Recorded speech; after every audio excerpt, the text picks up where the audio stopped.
It's very surprising just because something like this rarely happens. And again, to emphasize, this is a key Western partner. He feels that he has very strong reasons to believe that what he is saying is accurate, because would he really want to jeopardize such an important relationship with India? To me, that's just a reflection of just how many tensions there are in this relationship with India. See, that is a reflection of just how troubled a state the relationship is in. That Michael Kugelman, thank you so much for talking to ANI. Your first impression on Canada expelling the Indian diplomat, your thoughts? Well, for a key Western partner of India to make that move, and of course that coming after the very dramatic allegation that President Trudeau made against India's government, it's very surprising just because something like this rarely happens. And again, to emphasize, this is a key Western partner, a really big deal. These types of things simply do not happen that often. So I was very surprised by this development. Right. Now, if you listen to the language that we heard in Canada today, there was a stress on words like allegations, if proven true. How sure do you think is Canada on its evidence? Well, I mean, I'm not. I can't say, because obviously I don't know the details of this case. But clearly for the president of Canada to come out and speak before the House of Commons and make this allegation so publicly in the way that he did, that would suggest that he feels that he has very strong reasons to believe that what he is saying is accurate, because would he really want to jeopardize such an important relationship with India? So, for me, the fact that he went public, that suggests a view that he believed what he was talking about, and he believed this very serious allegation that he made. Right. Now, you talked about, how he went public with this. Now, if they had evidence of the Indian government and its complicity, should not a formal charge be pressed in the international forum? Like, is it usually done that way? And why do you think that it was done the other way? Why did he go public? I mean, there's several possibilities. One, it could be some type of tactic to try to put pressure on the Indian government to essentially try to shame it, and hope that would prompt India's government to cooperate with Canada's government to address these concerns.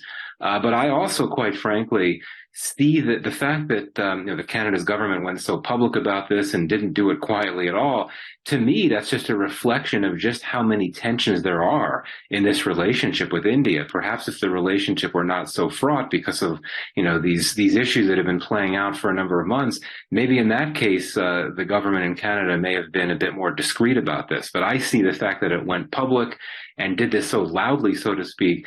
See, that is a reflection of just how troubled a state the relationship is in, that Trudeau was perfectly comfortable, making this very public allegation, and not necessarily worrying about the optics of that for the relationship with India.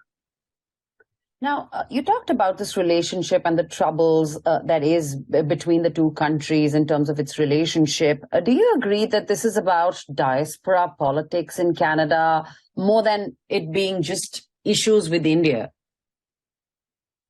Well, again, I mean, it's hard to say for sure. I mean, that could be it to an extent, but the Canadian government is making this argument that a Canadian citizen was assassinated on Canadian soil, which I think from a Canadian perspective would be a matter of sovereignty, concerns about sovereignty, and concerns about Canadian interest.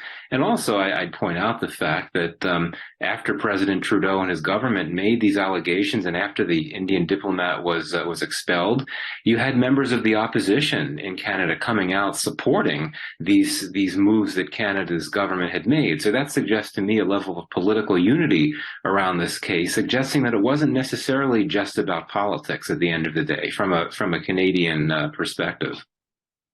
Okay. Now, if we talk about the timing of this entire announcement, of Canada going public, the Prime Minister went to India. If he had evidence on this, Why did he wait for him to come back to Canada and then kind of go public? How this whole thing has unfolded. Don't you think there is something else to it? Well, I mean, as I understand it, when Trudeau was in Canada and met with Prime Minister when Trudeau was in India and met with Prime Minister Modi, he brought up the assassination and his concerns about Indian involvement. So it may have been that Trudeau thought that he could deliver a powerful, strong messages by going to India, meeting face to face with Modi, and bringing these issues up. I understand that Prime Minister Modi also brought to Trudeau's attention, his concerns about what's been happening with these Sikh leaders, these Sikh militants in Canada. So I think that there could have been an incentive from Trudeau's part to be in a position where he could meet face to face to Modi to warn him about these concerns. But keep in mind as well the broader geopolitical context. Trudeau did not go to India simply to meet with Modi. He didn't see it his going there as part of a bilateral exchange. He went there to participate in the G20 summits, which India, of course, is hosting this year as G20 chair. So I think that Trudeau went to India to show Canada's commitment to the G20 group, which it's a major component of, and which it supports in a big way. And I think that when he was there, Trudeau felt he had that opportunity to have that face-to-face meeting with Modi, which apparently was quite tense, and convey his concerns. But we saw that he really did not have a very good visit in India, and that there was tensions in his meeting with Modi. He had the problems with his aircraft. He was stranded there for a few days, so it became a bit of a mess. But again, keep in mind that Trudeau did not go to India simply to meet with Prime Minister Modi. He went there to participate in the G20 summit. Right. Now, how do you see things shaping up in the days ahead between the two countries? I think at this point, the major signpost in the immediate term is how does India respond, right? I mean, we've been talking about how Canada's president made this very serious allegation very publicly, and then you have this publicly announced expulsion of an Indian diplomat. How India responds to that, I think, will go a long way toward our being able to understand the trajectory of this relationship, which is experiencing significant tensions right now. And I think that there may be a particular diplomatic challenge for India-Canada relations now, in that New Delhi has taken this position that Canada needs to do more to address India's concerns about these Sikh leaders operating in Canada, whereas Canada is, it's a Western democracy. It takes this very strong position about respect for freedom of speech and rule of law, meaning that the Canadian government is not going to act in the ways that India's government would like it to. So that suggests to me that they're going to be at loggerheads for quite some time. Okay.